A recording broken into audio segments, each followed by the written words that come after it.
Dinda, nggak usah kuat kali ya.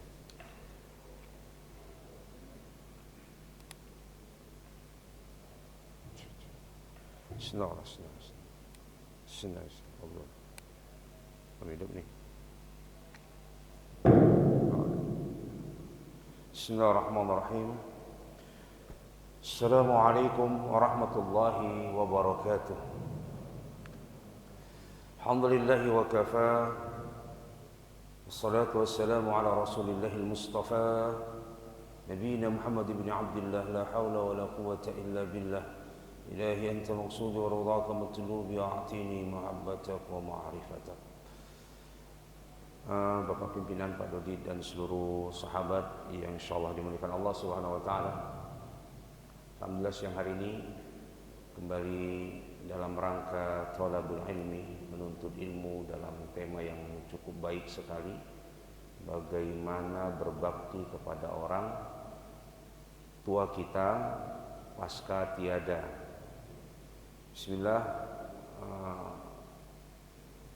Khalasfi.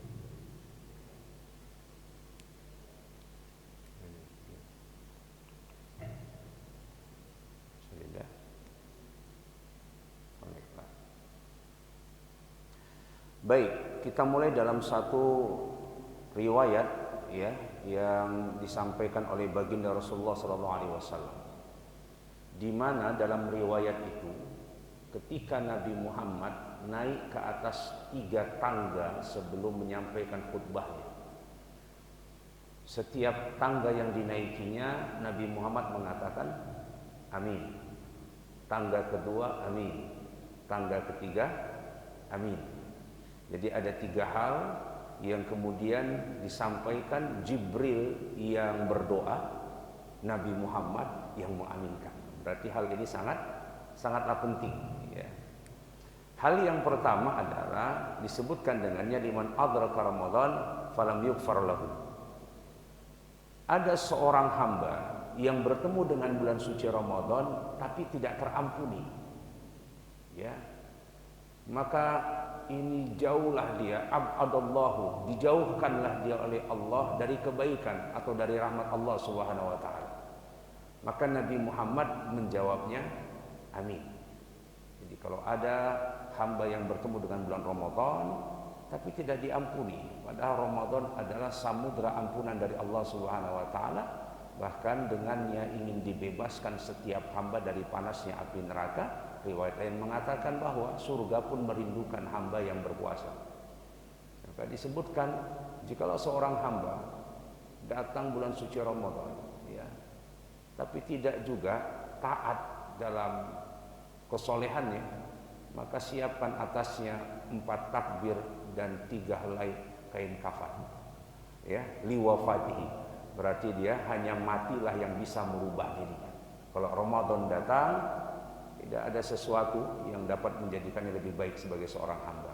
Yang kedua adalah disebutkan ketika ada seorang hamba yang masih memiliki kedua orang tua atau salah satu di antaranya, falam yadkhulul jannah, tapi enggak masuk surga. Itu aneh itu. Kok bisa seorang anak yang masih ada ayah dan emaknya tapi enggak masuk surga? Artinya birrul walidin, mengabdi kepada orang tua itu mempunyai nilai yang sangat mulia di sisi Allah. Maka Nabi menjawab dari apa yang disebutkan oleh malaikat Jibril alaihissalam dengan amin. Jadi diaminkan ya. Kalau ada seorang anak yang masih punya orang tua, keduanya atau salah satu di antaranya, tapi nggak masuk surga, itu sesuatu yang aneh itu. Karena di bawah telapak kaki ibu saja surga. Dan yang ketiga adalah idza dzukira ismak, ketika disebutkan namamu tapi dia tidak berselawat menyebut namamu ya. Jadi 3 ini adalah yang didoakan olehnya Jibril alaihissalam dan diaminkan langsung oleh Nabi Muhammad SAW. Berarti ini merupakan hajat yang sangat penting ya, yang sangat mulia. Nabi itu sangat penyayang ashabi fillah dan tidak pernah mendoakan ketidakbaikan terhadap umatnya, kecuali dalam 3 hal ini yang disampaikan tadi: Ramadan, orang tua, dan juga selawat kepada baginda. Baik, bisa nih. Sadinda.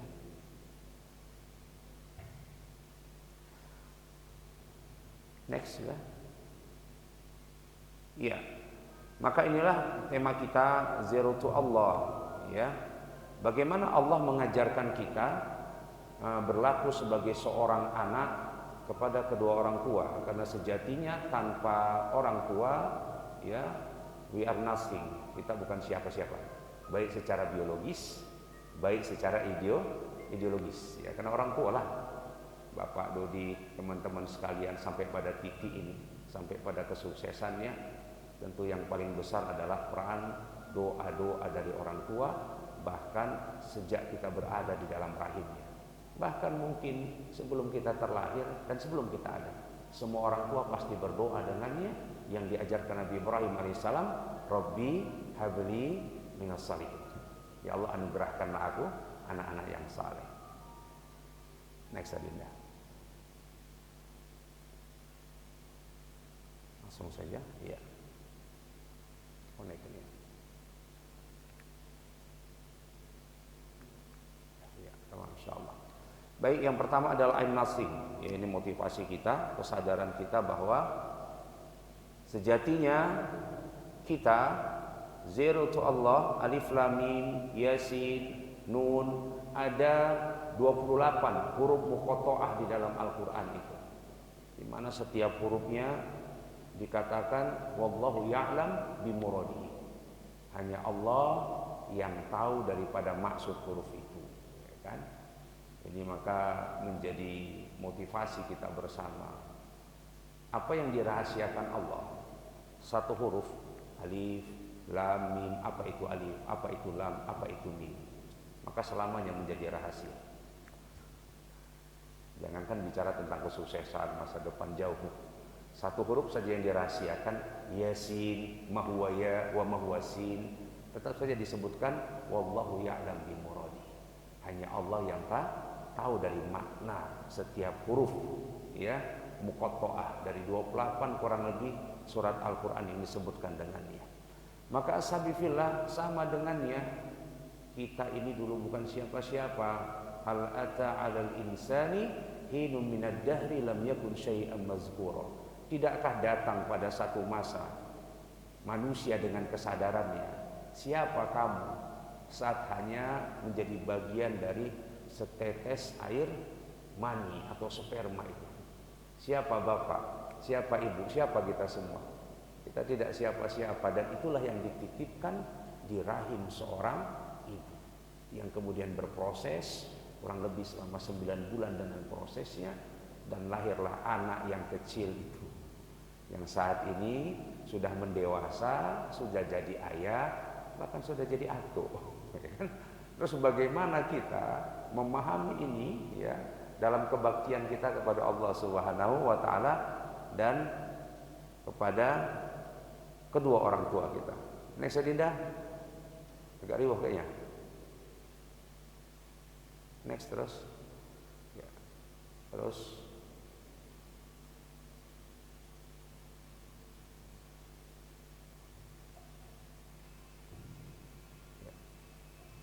terus saja, next saja. Oke. Baik. Ini salah satu bentuk, ya, I'm nothing. Kita bukan siapa-siapa. Ada anak terlahir tanpa kaki dan tanpa tangan. And then, ya, bapak, sahabat dan saudaraku, alhamdulillah terlahir dengan kaki dan tangan yang sehat. Ya, memang ada peran orang tua dengan rahimnya. Ada ikhtiar orang tua dalam bagaimana berdoa yang terbaik buat anaknya. Tapi Allah tetap Maha Kuasa. Ya, tahun sebelumnya kalau tidak salah Tegar kita hadirkan di sini seorang anak hafiz Quran without hand and without kick, tanpa kaki dan tanpa tangannya. Ya, dan beginilah seorang anak waktu kecil, ya, yang disuap oleh emaknya, dijaga oleh emaknya, dijaga sama ayahnya. Dan begitulah kita, ya, sebagai seorang anak pada masanya, ya, yang saat ini kita sudah mendewasa, dan bagaimana cara kita berbakti kepada Allah Subhanahu wa taala di usia kita, ya, yang saat ini, ya. Baik, next Adinda. Maka yang kedua adalah I'm praying. Ya, apa yang terbaik? Titik sadar yang pertama, cara berbakti kepada orang tua, bahwa sejatinya kita ini tanpa orang tua tidak ada di muka bumi. Itu kesadaran kita yang pertama. Yang kedua apa? Waladun sholihun, anak soleh yang mendoakan. Maka sebaik-baik berbakti adalah berdoa. Nah, kalau pakai uang baktinya kayaknya sulit lah kayaknya. Ya, kita kasih gaji kita semua sama orang tua, terus mama aja lah yang ngatur, bapak aja yang ngatur gimana uang yang untuk saya dan istri dan anak-anak, kan nggak mungkin. Paling pol kita berbakti dengan apa? Doa. Kalau dalam apa yang disampaikan baginda Nabi, ya, tentang 3 amalan itu, sedekah jariyah, ilmu yuntafa'u bi, wa waladun salih. Yang pertama adalah sedekah jariyah. Ini bicara tentang ibadah maliyah. Apa-apa yang kita niatkan dengannya untuk kedua orang tua kita, dari apa yang kita sedekahkan semoga sampai. Yang kedua apa? Ilmu yang bermanfaat. Kita belajar, saya berpendidikan, Bapak, sahabat sekalian, itu kan berkat disekolahkan sama siapa? Orang tua. Maka semua ilmu yang kita berdayakan dengannya menjadi pahala pula buat kedua orang tua. Ya. Dan yang ketiga apa? Waladun sholihun. Ya. Kesuksesan anak yang soleh, yang mendoakan kedua orang tuanya. Nah, jadi kebaktian maliyah, kebaktian ilmu, dan kebaktian doa, ya. Dan semua ini, ya, diawali dengan I'm praying. Jadi ketika kita bersedekah, kita harus menyebutkan bahwa sedekah itu bagian dari kebaikan untuk kedua orang tua. Itu sedekah jariyahnya sampai. Atau mungkin kita membuat masjid misalnya atas nama kedua orang tua kita, ya. Bersedekah atas nama kedua orang tua kita. Ilmu juga sama, yang kita niatkan dengannya. Saya berceramah, menyampaikan ilmu dimanapun, maka saya niatkan bahwa apapun yang saya sampaikan menjadi pahala yang baik untuk almarhum ayah saya, Bapak Haji Sudiro, yang telah memberi pembelajaran yang baik kepada kami sejak pesantren sampai kami menjadi sarjana, gitu ya. Dan yang paling pokok tentunya doa likulil aulad, doa kita dalam setiap sholat kita. Ini yang kita lakukan, menjaga kesolehan sebagai seorang anak. Itu merupakan bakti yang paling baik di sisi Allah Subhanahu wa ta'ala. Jadi kenapa kita menjaga sholat kita? Untuk menjaga kebaikan ayah dan emak kita di hadapan Allah. Karena ayah dan emak juga bertanggung jawab terhadap kesolehan anak. Ketika bapak, sahabat, dan saudaraku, ya, menjaga kesolehan, maka itu akan turun kepada siapa? Anak kita. Selanjutnya kepada siapa? Cucu kita. Maka kesolehannya akan turun-temurun, ya. Itu yang disebut dengannya doa Nabi Ibrahim alaihissalam, Rabbi ja'alni muqimas shalah wa min zurriyyati. Wahai Allah, jadikanlah aku hamba yang mendirikan sholat. Otomatis lah, namanya Nabi, masa gak sholat? Masa Nabi Ibrahim gak sholat? Kan aneh itu. Tapi begitulah, Nabi saja berdoa untuk istiqomah mendirikan sholat. Kemudian apa? Bakti berikutnya, wa min zurriyyati. Berikut pula anak cucu keturunanku. Maka semua kebaikan yang turun dengannya menjadi kebaikan buat orang-orang tua kita sebelum kita, ya. Ini semangat I'm praying. Maka bakti yang paling dapat kita lakukan sebagaimana yang disampaikan baginda Nabi, waladun sholihun. Untunglah tak disebutkan kita mengurusi emak seperti Uwais Al-Qarni yang menggendong emaknya dari Yaman sampai Mekah. Kan berat itu, Pak. Kalau itu bagian dari bakti kita kepada orang tua. Tapi kalau bakti kita adalah berdoa, Pak Dodi, kawan-kawan saya, emak saya kan di Qatar, kota Siantar, ya kan? Kita jauh semua dari orang tua. Apa kita harus mendampingi setiap hari? Kan sulit. Kalau itu menjadi bagian dari bentuk bakti, ya paling nanti bagi yang luar kota, luar provinsi, lebaran setahun sekali. Itu juga lumayan itu, mengeluarkan budget itu. Untuk ngumpulin uang terus kita balik kampung. Tapi kalau itulah pengabdian itu, ya, ashabifillah, maka ini yang kedua yang bisa kita lakukan. Baik, ini Najah sahabat kita, Adinda kita, Nanda kita, ini juga anak yang terlahir secara autis, yang kemudian mengabdi kepada ibunya saat meninggal dunia. anak autis yang hafiz Quran itu membaca doa dan memimpin sholat saat ibunya meninggal dunia. Autis, hafal Quran 30 juz, hafal halaman, hafal arti, hafal semuanya. Dan anak ini akan memberikan namanya mahkota kepada kedua orang tuanya nanti di hadapan Allah Subhanahu wa taala. How about you? Bagaimana terhadap kita? Kesolehan apa yang dapat kita berikan kepada kedua orang tua kita selain sholat? Ada Al-Quran, ya, ada sedekah, ya, dan semua itu menjadi bagian dari bakti kita kepada orang tua. Dan ini kebaktian salah satu yang paling dimuliakan dengannya, memberikan mahkota untuk kedua orang tua kita. Bagaimana caranya? Menghafal Quran. Makanya kita terus berdoa, ya, Allahumma ja'alni wa min zurriyati min ahlil Quran, agar kiranya kita dan anak cucu kita menjadi para penghafal Quran dan ahlul Quran, ya. Ya, baik, tamam. Ya. Maka yang ketiga adalah I'm coming, ya, aku datang, ya kan? Kalau masih bisa datang, datanglah. Kalau masih bisa ziarah, ziarahlah, ya kan? Masih ada emak, masih ada ayah, datangi. Itu ziarah terbaik. Berziarah kepada orang tua yang masih hidup. Kalau kemudian sudah tiada, sempatkanlah waktu. Datanglah kepada kedua orang tua, sapalah mereka. Enggak bisa secara fisik, minimal setiap hari menyapa. Telepon kenapa? Ya kan? Ya, kalau kita menyapa, ya bagi yang sudah tiada selain kita berziarah, ayam kami, saya datang. Dalam apa? Doa-doa terbaik kita.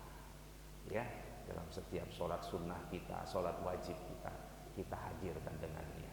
Ya, doa-doa terbaik untuk kedua orang tua kita, menghadirkan mereka dalam setiap kebaikan kita, menghadirkan mereka dalam setiap sedekah-sedekah kita.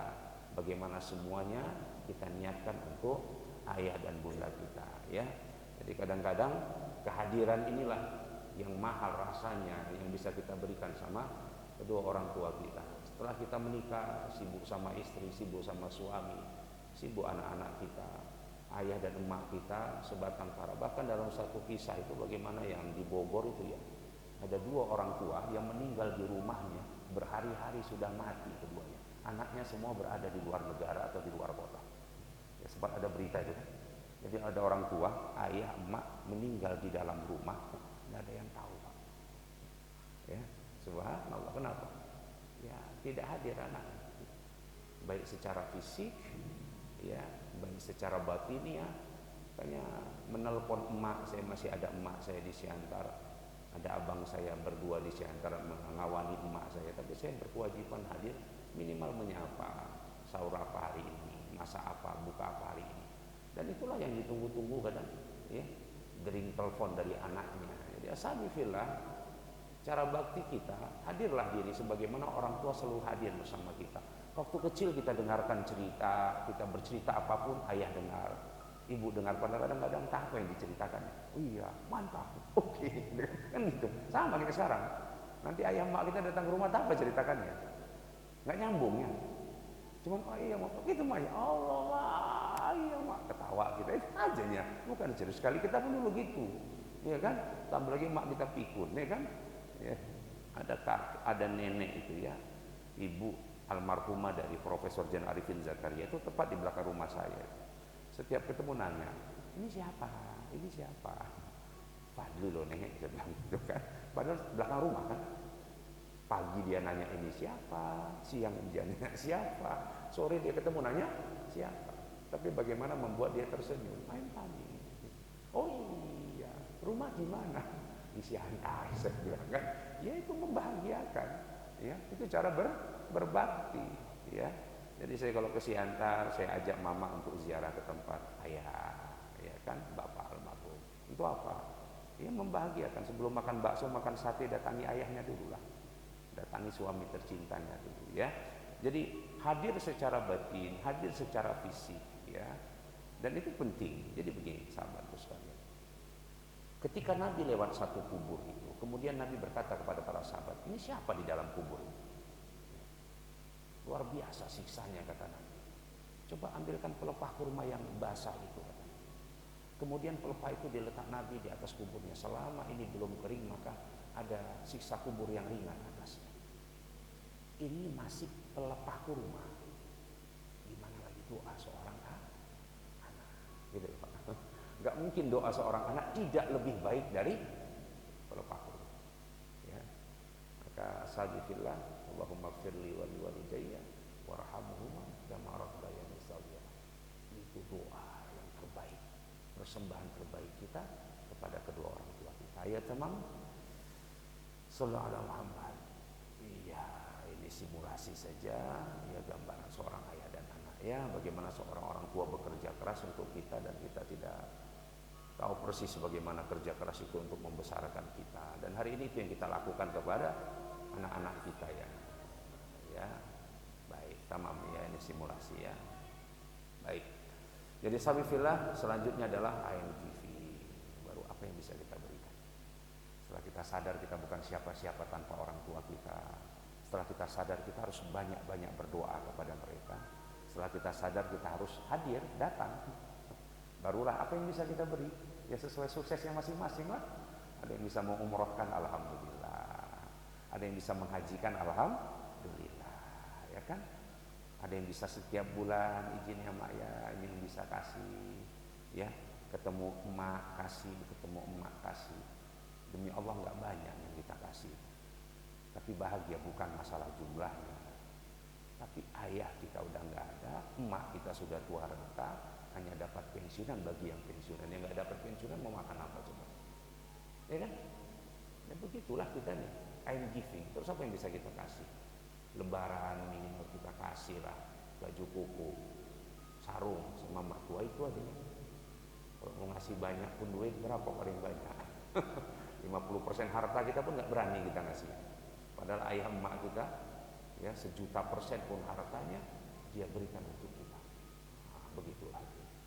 Tapi giving, berilah apa yang bisa diberi pada momen-momen khusus, ya, pada ulang tahunnya atau pada momen yang sangat membahagiakan bagi seorang orang tua. Demikian kiranya giving, ya bagi yang kemudian mempunyai mazhab dengannya, mengirimkan doa sama orang tua, lakukanlah itu. Ya, apa yang menjadi kiasnya? Kiasnya tadi kata para ulama, kalau ya pelepah pohon kurma saja mempunyai arti, bagaimana doa dan kebaikan seorang anak kepada ayah dan emaknya. Giving, bagi yang mempunyai mazhab mendoakan, maka ada yang 1000 hari, 100 hari itu bagian dari itu, hanya simbolik harinya. Tapi mengajak orang lain untuk sama-sama berdoa dan memberikan makanan dalam bentuk sedekah, ini bagian dari pemahaman masing-masing. Bagi yang punya paham itu giving, berikan, lakukan itu sebagai bentuk akti kita. Bagi yang tidak, silahkan dengan cara apa ya kebaikan yang dapat kita lakukan. Baik, sallallahu alaihi Muhammad. Ayo tamam ya, ini gambaran tentang bagaimana seorang ibu dan seorang anak yang bekerja keras dalam rangka mencari kerjanya, masih belajar, mau wawancara ya kan. Nah, minta doa sama emaknya, doakan mak, ini lagi mau wawancara kerja, moga-moga lulus ya, gitu kita dulu awal-awal kan. Ridallah fi ridal walidin, asallallahu fi ridal walidin. Ridho Allah ada pada ridho kedua orang tua. Ya dari kecil kita belajarnya, belajar nulis, ya, kerjain PR. Siapa yang mendampingi? Ya emak kita sampai kita kerja. Wisuda siapa? Emak kita. Setelah sukses, kita tinggal emak kita ya kan. Emak kita, ayah kita dengan sebatang kara di masa tuanya, kita sibuk sama anak dan cucu yang dia miliki dengannya ya. Baik, ashabifillah. Nah, begitulah kehidupan sekarang kita di Bea Cukai. Sudah sukses, sudah ini. Apakah kita terus berdoa? Apakah kita terus hadir? Apakah kita terus memberi dengannya? Ya. Iya, ditanya apa? Pernah nggak lihat tangan emak? Gitu ya. Bagaimana tangan emak yang telah membesarkan? Kadang-kadang kita lupa pegang tangan emak kita.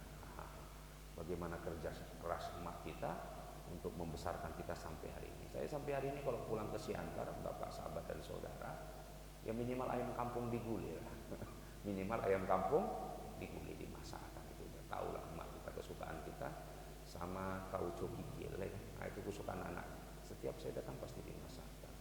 Tapi kadang-kadang kita jarang memegang tangan emak kita ya. Iya. Ini emaknya tukang sampah, pemulung ya. Begitulah kita, kami hadir Ya, emak juga butuh dipeluk, ya, butuh disayang. Bagi yang masih ada maka manfaatkan. Ketika Profesor Abdul Somad ditanya tentang apa yang paling dia sesali dalam kehidupan, adalah saat dia berangkat dakwah ke Jawa Timur, khususnya Madura pada saat itu, dan dia katakan, aku belum sempat memeluk emakku sebelum pergi. Ya, belum sempat memeluk emak sebelum pergi. Sabifillah, ternyata saat dia ceramah di Madura meninggal emak. Ya, ya, ini seorang ibu dan kita lihat bagaimana stimulasinya, ya. Ya, tengok emak itu ya. Kalau lulus ya syukur, kalau nggak lulus sabar nak, mungkin ada rezekimu yang lain. Kan gitu. Padahal udah membesarkan kita puluhan tahun. Ya. Dia nggak minta hasil kan. Tetap doa yang terbaik. Mau nengok tangan katanya.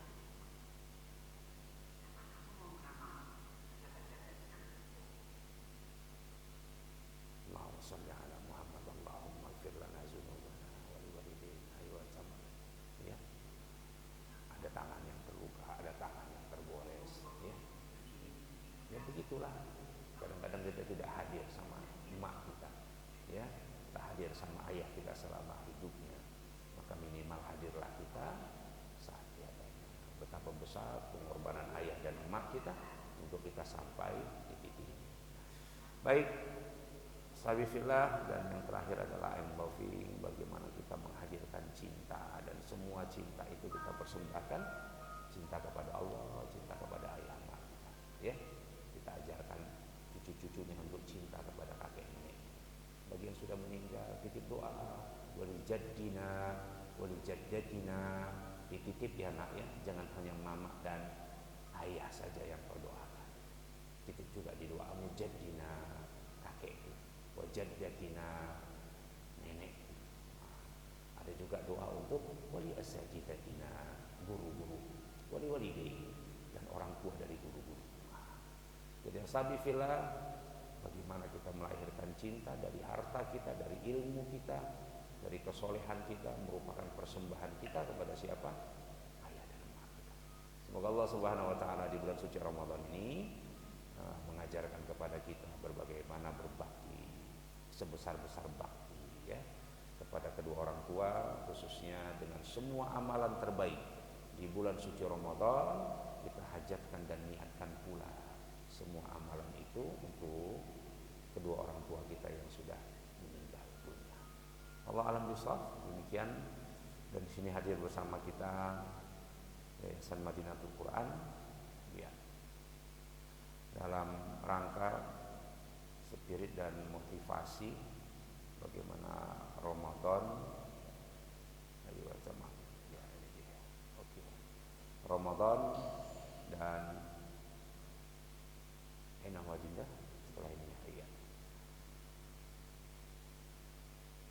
Mohon doanya selalu kita terus membina para hafiz-hafiz disabilitas, dan insyaallah Ramadan ceria dan beridul fitri, berhari raya ceria bersama para hafiz disabilitas dan hafiz berprestasi. Insyaallah ada surat cinta nanti yang bisa diberikan kepada bapak sahabat dan sekalian untuk memberikan sedekah terbaik kita untuk para hafiz disabilitas kita dan hafiz berprestasi di bawah binaan Yayasan Madinatul Quran. Baik, selanjutnya ada tanya jawab, dipersilakan.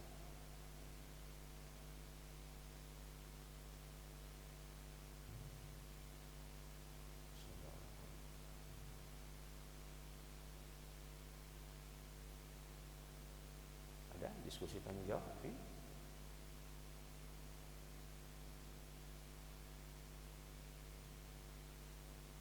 Baik, ashabifillah, bila tidak ada, inilah tema kita, bagaimana berbakti kepada kedua orang tua yang masih ada dan telah tiada. Yang pertama tadi kita katakan masih, kita harus menyadari persis bagaimana Allah Subhanahu wa taala juga memuliakan orang tua. Ada 3 yang kemudian Allah meletakkan setelah dirinya adalah yang dimuliakan. Pertama adalah ati Allah, ati Rasul. Allah langsung ke Rasul. Ini yang pertama. Jadi kemuliaan Rasulullah didampingkan dengan Allah Subhanahu wa taala. Yang kedua adalah, ya, innallaha wa malaikatahu yusholluna 'alan nabi. Allah dan malaikat. Ini berarti keagungan dan kemuliaan malaikat. Yang ketiga, bapak sahabat saudaraku, wa qada rabbuka alla ta'budu illa iyyah. Ya, Allah menyandingkan dirinya dengan kedua orang tua. Ini dalam surah Al-Isra. Ya, ada hadisnya yang meletakkan yang sama, disebutkan ridallah fi ridal wali. Bagaimana ridha Allah itu kuncinya di ridha orang tua, dan murka Allah itu ada di murka orang tua. Jadi ain nasi, kita bukan siapa-siapa kalau kita tidak mendapatkan ridho orang tua. Banyak dikatakan, ya, kata quotes itu, rajakanlah ayahmu dan ibumu, maka hidupmu akan menjadi seperti seorang raja. Dan tidak ada kunci terhebat, terbesar di dunia dari siapapun. Coba cari saja referensi. Kita mungkin merujuk pada misalnya Thomas Alva Edison, itu emaknya itu, baca dalam riwayat sejarahnya, ya. Bagaimana Cristiano Ronaldo sampai sekarang emaknya tinggal bersama dia, bahkan semua aset yang dia miliki atas nama emak. Oh, begitulah dia cara menghargai emaknya tadi. Kenapa? Karena emak itu yang pertama kali memberikan sepatu untukku, dia siap menjadi babu, menjadi tukang cuci, menjadi tukang pel. Dengan itulah aku bisa memberi sepatu pertama untuk berlatih. Ya, jadi sabifillah, ini dia semangatnya. Yang kedua, I'm praying. Teruslah berdoa tanpa henti. Semakin banyak kau sholat, tujuannya bukan hanya sholatnya, tapi bagaimana di setiap waktu sholatmu itu, tahajudnya, taubatnya, hajatnya, ya, sholat sunat fajarnya, qobliyahnya, subuhnya, suruknya, duhanya. Walaupun dapat pahala dari Allah yang banyak dengan semua amalan itu, tapi sejatinya dalam setiap sholat itu kita hanya ingin titip satu doa, Allahumma firli wali walidayya. Yang ketiga tadi adalah ain kami, datanglah, ya, banyak-banyak berziarah. Kalau bisa berziarah sambil apa, aksaruhum zikrul maut, supaya banyak mengingat mati. Bagi yang masih hidup, ain kami, datanglah, siapkanlah waktu khusus. Sudah bertahun kau tak pulang, ya, siapa lagi yang menyapa ayah dan emak kita di kampung halaman, ya. Semoga dimudahkan, dan demi Allah engkau tidak akan miskin dengan harta yang kau gunakan untuk membahagiakan kedua orang tua. Bagi siapapun yang lebaran ini nanti pulang atau mudik menggunakan tabungannya, selagi masih ada ayah dan emaknya, semoga Allah lipat gandakan kebaikan itu. I'm coming, I'm giving. Kita beri apa yang bisa kita beri, kita kasih apa yang bisa kita kasih dari sebagian gaji kita, ya, untuk kebaikan ayah dan emak kita yang masih ada. Atau dengannya hari ini Yayasan Madinatul Quran, kita gagas bagaimana kita beri beasiswa sama anak-anak disabil hafiz Quran, bagaimana memberikan beasiswa kepada hafiz Quran berprestasi. Saya niatkan segala kebaikan itu pula merupakan berkah daripada ayahanda kami, ya, sebagai pendiri Muhammadiyah Siantar, dan terus melakukan gerakan itu, membangun masjid, membangun sekolah sebagai amal usaha Muhammadiyah di kampung halaman saya di Siantar sana. Dan yang terakhir, ya, I am loving, bagaimana terus kita membangun cinta, sebaik-baik cinta kita kepada Allah, kepada Rasulullah, dan kepada tentu ayah dan emak kita. Allah alam bisawab. Kita tutup dengan doa untuk menjadi subhanakallahumma bihamdika asyhadu an la ilaha illa anta astaghfiruka wa atubu ilaik. Al-afu minkum. Assalamualaikum warahmatullahi wabarakatuh.